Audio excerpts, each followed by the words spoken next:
সম্মানিত দর্শক, স্টিল বিল্ডিংয়ের স্টিল শেডের জন্য এক পার্লিন থেকে আরেক পার্লিন যে টানা দেওয়া হয় সেটাকে স্যাগ রড বলা হয়। আর সেই স্যাগ রডই এখন প্রস্তুত করা হচ্ছে।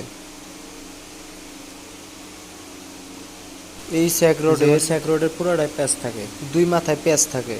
যাই হোক, এখন দেখুন আর এই প্যাচের মাঝখানে পার্লিনে স্থাপন করা হয় দুইটা নাট সেটা আর দুইটা ওয়াশার থাকে। সেইভাবেই নাট আর ওয়াশার করানো হচ্ছে।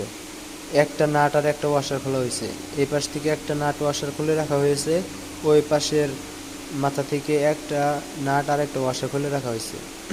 এখন এই যে পার্লিনটা বাঁকা থাকে মিডল অবস্থায়, তো এক একটা পার্লিনের স্যাগ রড অনেক প্রকার হয়ে থাকে, যেমন অনেক স্যাগ রড আছে 7 মিটার পর্যন্ত লম্বা।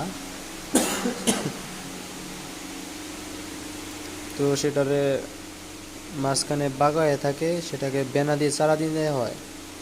বেনা দিয়ে চারা দিলেই চাপ দিয়ে পার্লিনটা একটু সোজা করে নিতে হয়, তারপর স্যাগ রডটা ঢুকিয়ে